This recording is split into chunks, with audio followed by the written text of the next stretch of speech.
On a near-future Earth, a worldwide decline in male births deepens an international crisis, while a supercomputer's forecasts add urgency to the search for answers. Tonight, X-1 presents Honeymoon in Hell, Episode 81, first heard on NBC December 26, 1956. Adapted by George Lefferts from Frederick Brown's 1950 Galaxy science fiction novelette, it sends a carefully selected couple on a moon-bound mission, hoping distance from Earth may provide a clue.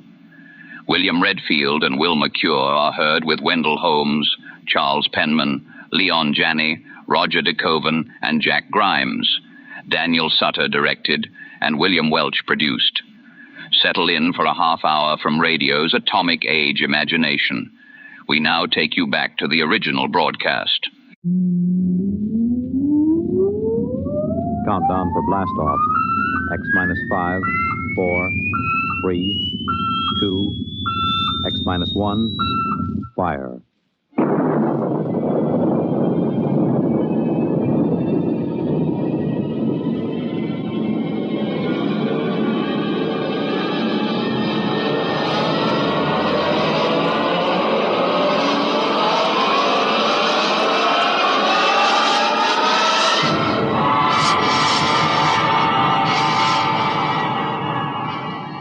From the far horizons of the unknown come tales of new dimensions in time and space. These are stories of the future, adventures in which you'll live in a million could-be years on 1,000 maybe worlds. The National Broadcasting Company, in cooperation with Galaxy Science Fiction Magazine, presents X minus one.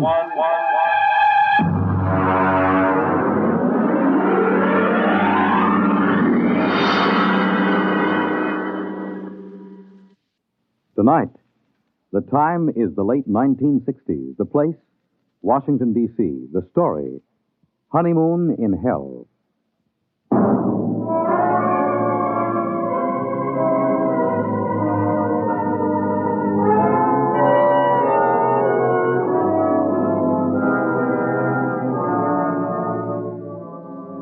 My name is Carmody. I'm a Grade 1 cybernetics man at Western Alliance headquarters in the Pentagon.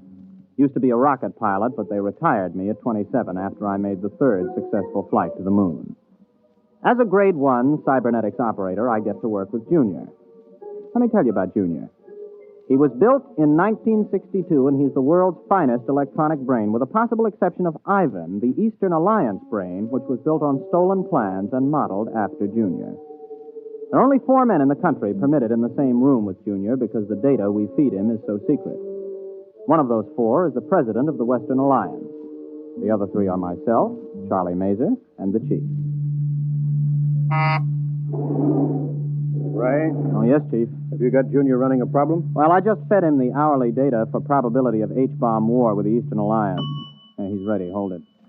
According to the data just received, the probability of a hot war between the Western and the Eastern Alliance is 99.930 in favor of such a war breaking out within the next month. Oh, it doesn't sound good, Chief. Yeah. Well, I'll scramble the data and send it to the Joint Chiefs of Staff.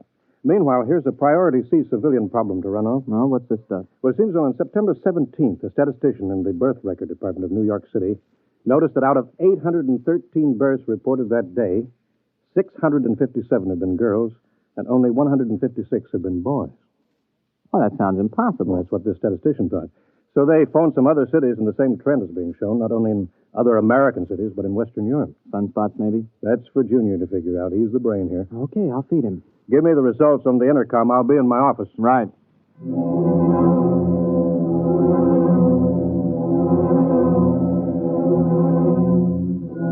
I didn't really pay much attention to the problem at the time. As a Grade 1 operative, I was more interested in asking Junior questions on security, ballistics, missiles, rocketry, and so on.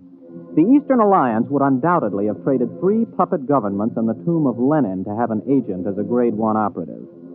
But I took the birth statistics and fed them in and waited. Junior, incidentally, responds to vocal stimuli. Speaks 12 languages.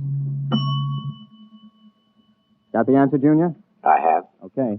The present statistics, if the trend is projected for another day, indicate a definite dangerous imbalance. If the trend is irreversible, unless new methods of reproduction are developed, the population of the United States and Western Europe will die out in 1 1/2 generations.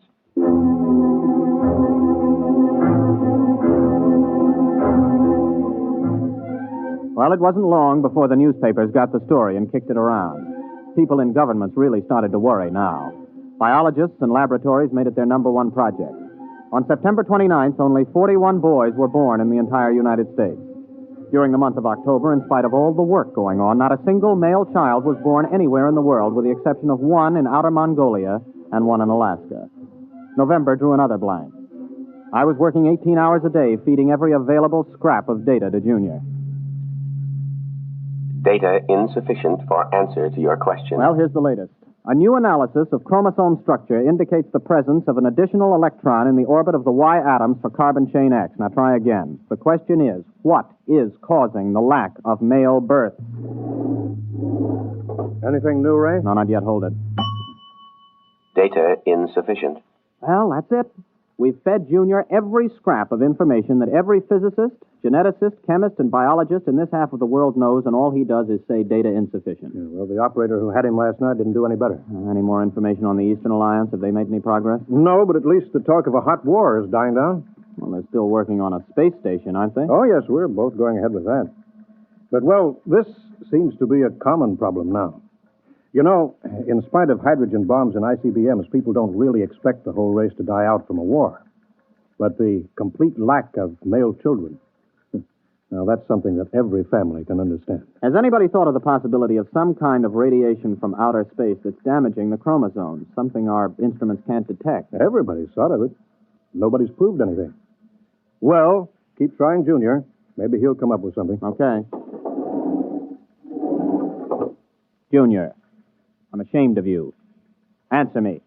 Information recorded.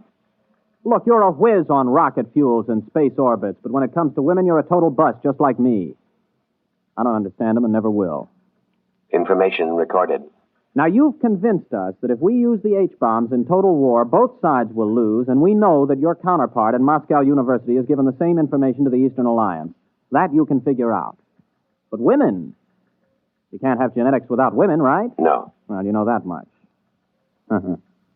What about that blonde at the party last night, huh? What about her? The question is inadequately worded. Please clarify. Should I see her again? No. What? You haven't even got any data on her. Why shouldn't I see her again? Answer, please. Because tomorrow you are going to be married.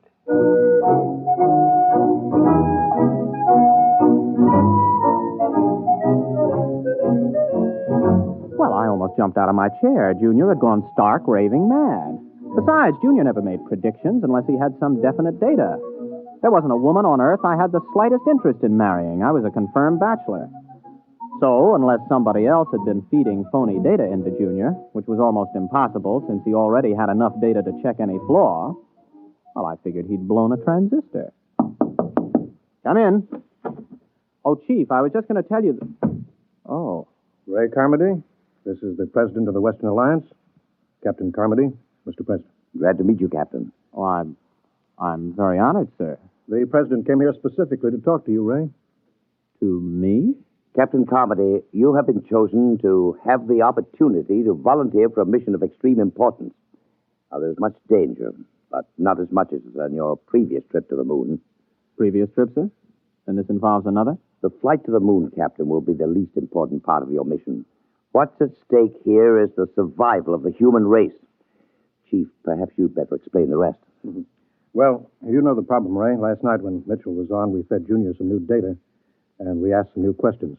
For example, we asked if the lack of male birth could be due to some extraterrestrial enemies of man. Or Martians? Possibly.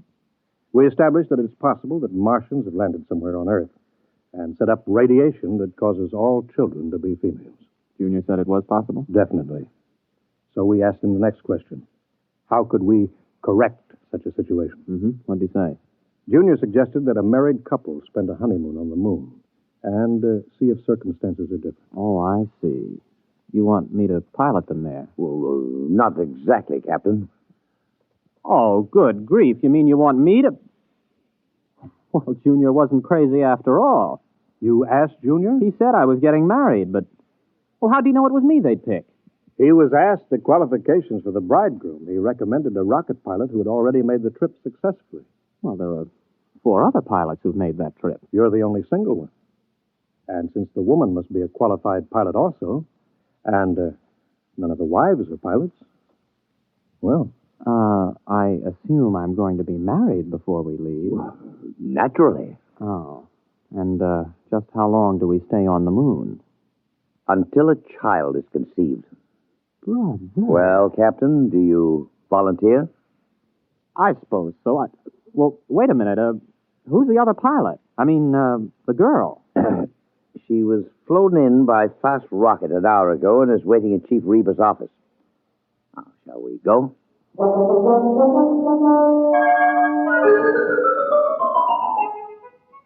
There were some officials there, and a justice, and my bride. She was small, dark, slender, and very attractive. I was so busy looking at the way she filled out her uniform in just the right places that I almost overlooked the fact that she was dressed like an Eastern Alliance pilot. Captain Ray Carmody, may I present Lieutenant Anya Borisovna? You mean this is... an enemy pilot? Pleased to meet you, Captain. Yes, I'm pleased to meet you. Mr. President, Captain, this marriage is being done on an international basis for important diplomatic reasons. Both alliances have been advised by their cybernetic machine that the experiment, if it is to benefit humanity, must bring all the major powers together. Miss Borisovna is 24, an experienced rocket pilot like yourself, and quite attractive, if I do say so myself. Thank you, Mr. President. Now, if you're both ready, the Chief Justice of the Supreme Court will perform the ceremony. Well, there's just one thing, Mr. President. Miss Borisovna, would you marry me? Yes. And you may call me Anya. Okay. Mr. President, we're ready.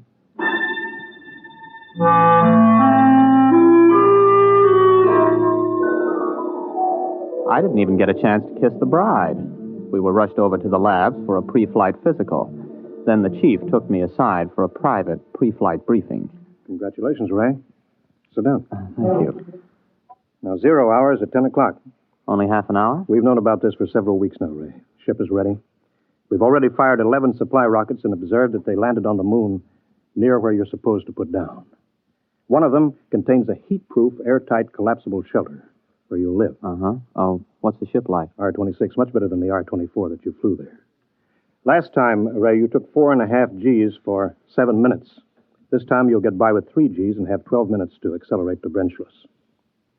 Now, you'll have enough fuel for the trip there. One of the supply rockets has your return fuel. Oh, yes.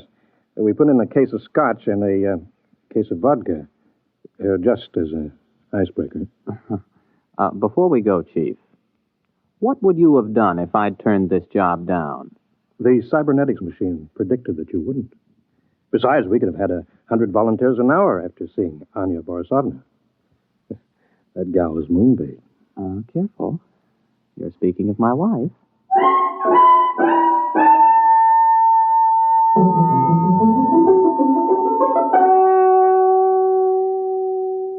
Tower to R-26. Are you both strapped in? Anya, you strapped into the webbing? Yes. Okay, Chief. The time is X-15. I have a message from the President. Quote, "The people of the world are watching. Don't fail them. I have messages from the Soviets, the Chinese, the British, the Indians, all wishing you well. You are the hope of mankind, and all mankind unites as it has never before united in giving you its blessings. We await your return anxiously." Unquote. X-5. 4, 3, 2, X-1. Blast off.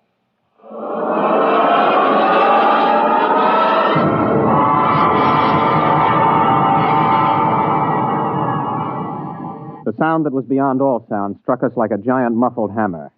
It built up until we weighed 480 pounds, pressed flat against the webbing. Sound and pressure went on and on interminably. Then we reached Brenchless, free of the pull of Earth. I blacked out. When I came to, a lovely face was bent over mine, 2 dark eyes smiling at me. Are you all right, Ray? Oh, yeah. Are we weightless? Yes. I shut off the fuel. We won't need it until we land. Oh, thanks. If you would teach me, I could help you land the ship. Oh, I've never been to the moon. Well, sure. Just slide over here to the control panel. All right. Like this? Oh, that's fine. We've got about 4 hours Earth time to get acquainted. Have you known many women? A few. Have you had any boyfriends? 1 or 2. Well, I was never really serious about anybody. Oh. You have a family? Yes. In Magnitogorsk. Oh. I'm from Brooklyn. How long have you been a rocket pilot? Oh, since I was 18. I'm 27. I'm 24. I learned rockets when I was 18 also. Oh. Well, we better concentrate on the ship just now. Later on, we can talk about ourselves more. Meanwhile, though, I hope you're not sorry. I mean, about this business. I guess it isn't very romantic. I'm not sorry.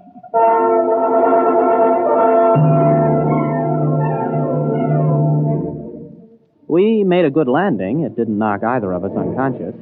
Then we got into our spacesuits and got out of the rocket. Some of the supply rockets were lying within a quarter mile. There were 6 eastern rockets and 3 westerns. About 800 yards away, though, there was a big supply rocket we couldn't identify. It looked different from the others, and neither of us could identify it as an eastern or western design we were familiar with. I pointed to it, and we headed there.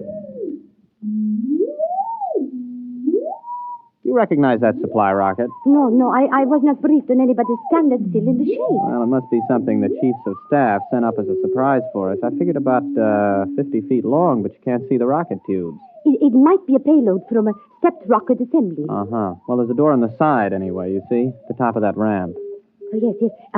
Maybe we ought to observe it a while before we go in. Oh, nonsense. Come on. Ray! Yes? Ray, I'm frightened. There's something wrong with this. Only one way to find out, Anya. Let's go. Well, there's some kind of lock on this door. Let's see if it opens. Well, that was easy. It's lighted inside. Come on. Maybe they sent us a surprise cottage for the honeymoon. Special delivery to the moon. This doesn't look like anything designed for humans to live in. Ray! The door's closed behind us. Try the lock. No, it's no use. Here, let me try. Ooh, holy smoke, I can't get it open. Do you have a gun? No, I have no weapons. They would be useless anyway. Ray. Oh, look. Good grief. They look like blobs of flesh with arms and legs. About 3 feet tall. Don't make any sudden moves. That's some kind of weapon he's carrying. Precisely, Captain Carmody. Who are you? How do you know my name? My people and I are inhabitants of another galaxy. Extraterrestrials? Precisely. As for how we know your name and your language, we have been studying you since you first achieved space travel. We have intercepted your radio communications, for example. Have you been responsible for the lack of male birth? We have been beaming an ultrasonic wave toward your planet. What are you planning to do? For the moment, we will keep you aboard our ship and study you. You may remove your helmets, incidentally. We have provided an oxygen atmosphere. Can we risk it? Well, if he wants to kill us, there are easier ways. Here, help me get it off.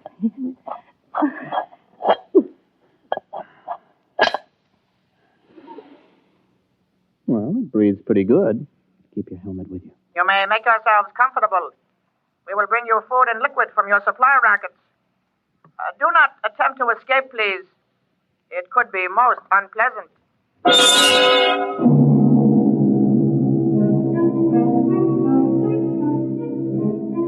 next few days were like a nightmare.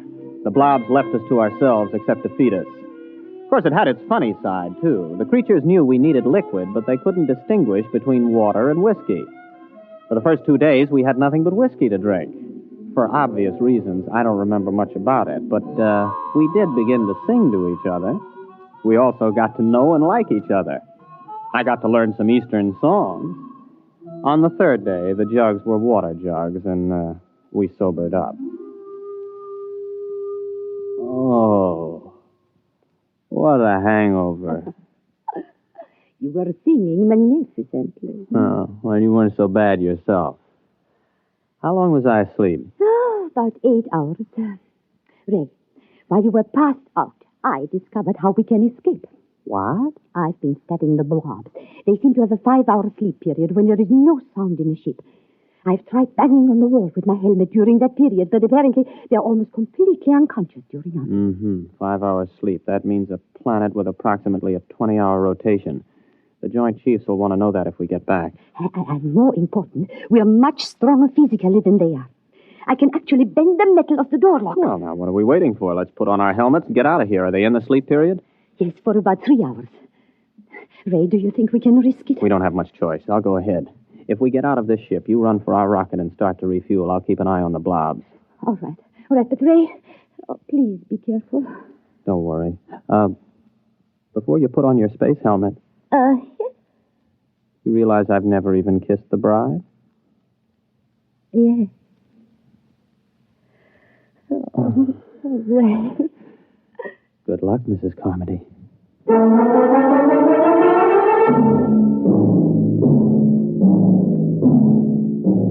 By the time I reached the ship, Anya had the rockets refueled. I jacked up the tail fins and we headed for space.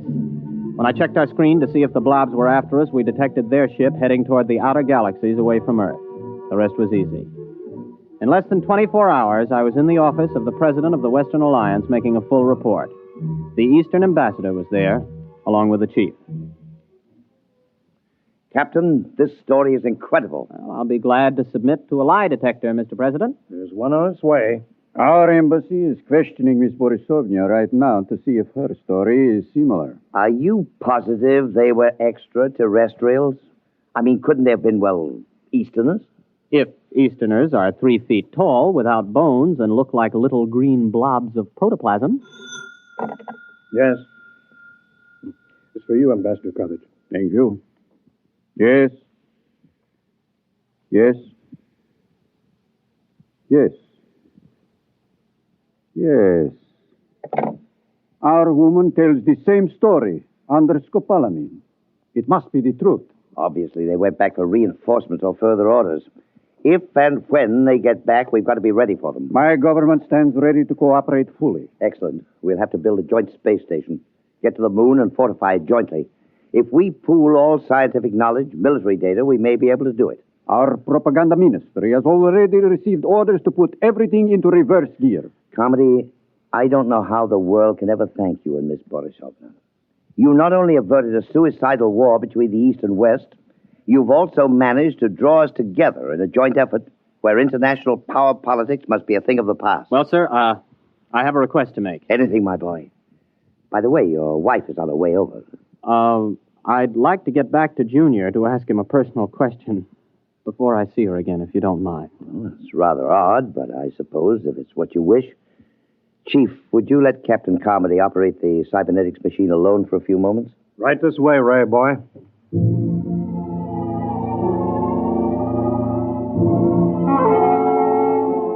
I waited until I was alone with the big cybernetics machine. One green dial glowed malevolently as if the instrument was aware of my presence. I opened the input channel and spoke. Hello, Junior. This is your old friend Ray. Give an appropriate answer. Hello, Ray. Now then, you remember Miss Borisovna, the girl who was selected for me to marry. Item 1, she's going to rejoin me in a short while. Item 2, I've fallen in love with her. Item 3, before we actually live together as man and wife, I want to know something. Question.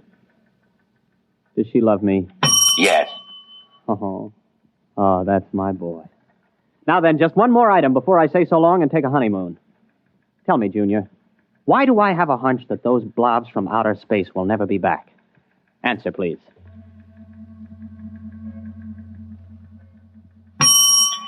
Because what you call a hunch comes from your own unconscious mind. Your unconscious mind knows that the extraterrestrials do not, and never did, exist. What? Do you wish the answer repeated? I wish you to tell me why I saw them, why Anya saw them. Neither of you saw them. Amplify that answer, Junior, or I'll smash every tube in your memory bank. Since I am an AC-7 cybernetics machine, I have no circuit reactor for threats of destruction of my tubes. The answer to your question is as follows. The memory of extraterrestrials is due to post-hypnotic suggestion. You mean I was hypnotized to find those blobs on the moon? Correct. And just who hypnotized me? I did. I hypnotized you. Oh. And Anya? A similar AC-7 cybernetics machine located at the University of Moscow. Would you explain why? Cybernetics machines are constructed to help humanity.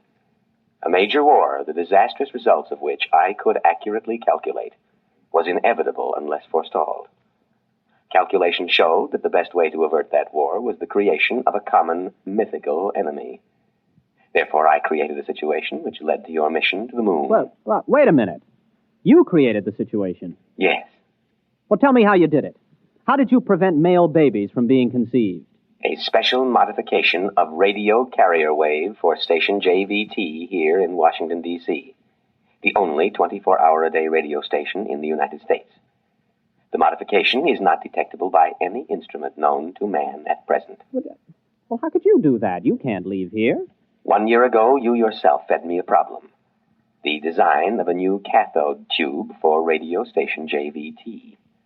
I modified the tube to send out a wave that would prevent male children from being conceived. So all we have to do is eliminate that tube. It will not be necessary. The tube was designed to burn out exactly 15 minutes ago. And the same thing happened in the Eastern Alliance? Precisely. 2 properly constructed machines will always arrive at the same answer to the same problem. Oh, Junior, I gotta hand it to you. But why let me in on it? It is to the interests of humanity to know the truth. It is to your own interests. And you will tell no one because of the type of individual you are. Mankind will work together now to reach the stars. One last question, Junior. If Anya and I were just hypnotized to think all of that was happening up on the moon, what really did happen up there? I waited a while, but Junior was silent. It's the first time he ever pulled anything like that. However, I'll swear that I saw that green eye of his wink at me.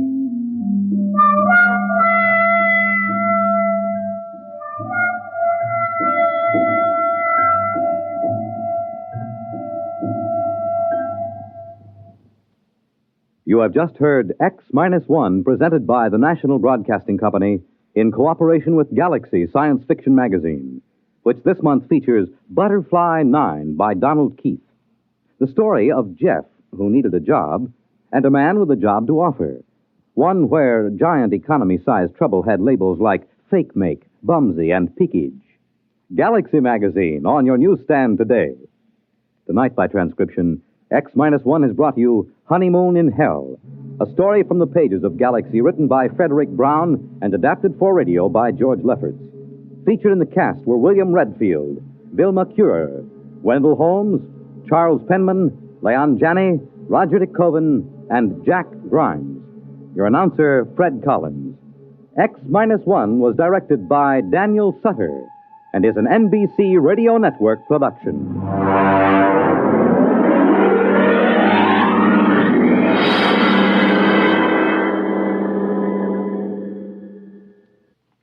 To keep the fight against heart disease moving steadily forward, you're urged to support your Heart Fund. Send a generous contribution to your local Heart Association or to Heart, care of your local post office. When you help your Heart Fund, you help your heart. Hear the latest up-to-the-second news with Frank Blair, weekday mornings on most of these stations. You have just heard X-1's Honeymoon in Hell. Follow X-1 for more classic broadcasts.